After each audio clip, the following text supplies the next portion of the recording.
قصيدة بعنوان جريمة التفكير.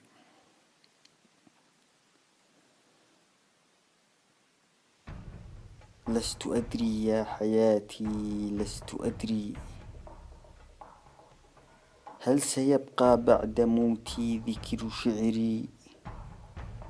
هل سأذكر في علا التاريخ حرا، أم حياتي سوف تفنى دون ذكري؟ هل مقالاتي الكريمة سوف تهدي جيلنا الآتي، وهل فكري سيغري؟ عشت في عمري غريب بين أهلي، قد نبذت من جميع الناس دهري. كان جرمي أنني صدرت علما، قيل أن العلم أوهام وسحر.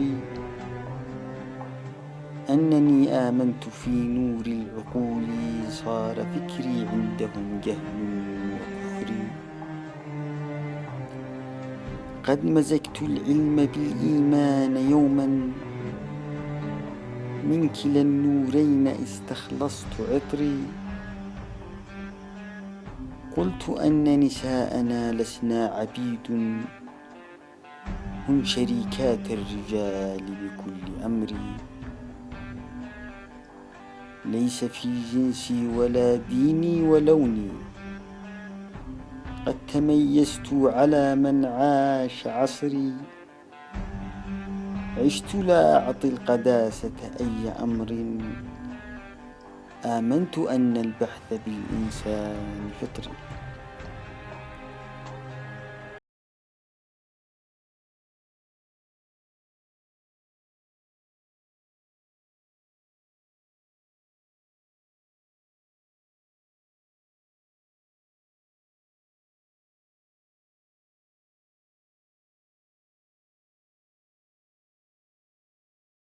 في قول الحقيقة لا أبالي، من بلاء الوهم أو ما سوف يجري. رغم أن الجهل قد مدت جذوره، ومنع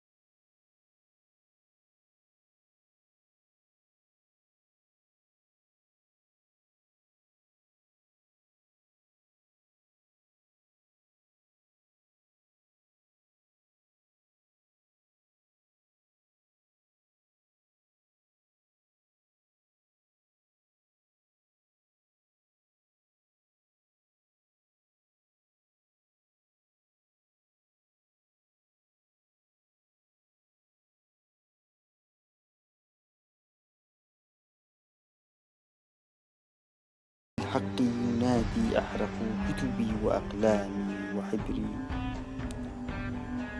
هكذا عاد الظلام في حياتي، جاهلا كالكل حولي عشت عمري. من أتاني طالبا للعلم مني،